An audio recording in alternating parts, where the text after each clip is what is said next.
Hello and welcome to this week's Flip Learning, where we will be talking about writing a story. So, how do we start and what do we need to include? We need to make sure that we have a beginning, a middle and an ending. Let's take a look at the inquiry hand. Here are some words to think about. Where, when, what, who, why and how. Let's start with where. So let's have a look at some settings. Where could your setting be? Could it be an outer space, a rainforest, a pirate ship, a castle, a shopping centre or a school? Can you think of any more?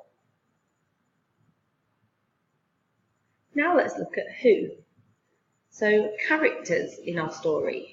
Your character might be an astronaut, a monkey, it might be a monster or a pirate, or a superhero or a prince. It might even be your friend or an alien. Can you think of any more?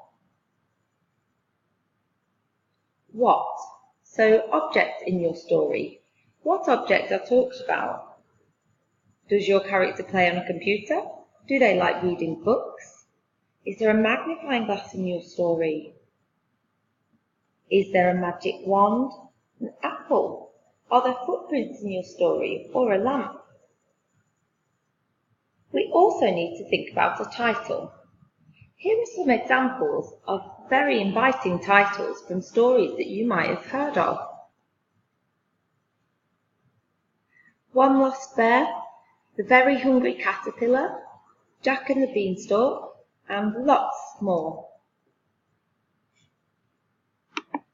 If we use the Lost and Found as our example here, our setting would be the Antarctic.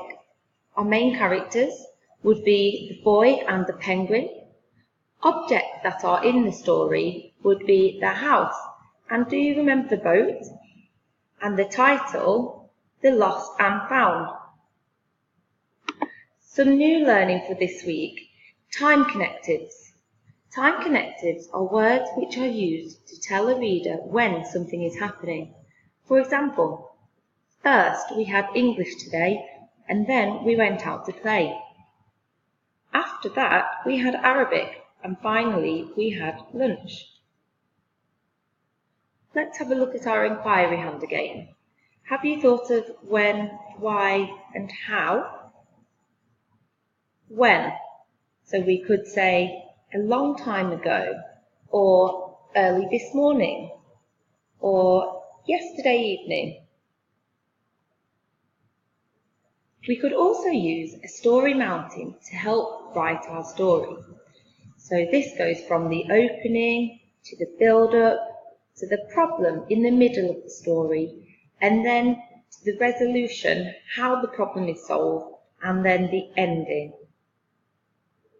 Make sure you include wow words in your story.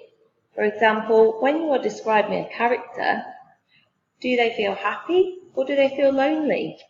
Are they brave or are they patient? And when you have finished writing your story, make sure you check to see if you have used capital letters at the beginning of a sentence, full stops at the end of a sentence, and finger spaces in between your words. And check to see if it makes sense and if you can read it. I hope this video has helped you to write your own story and practice your sentences at home.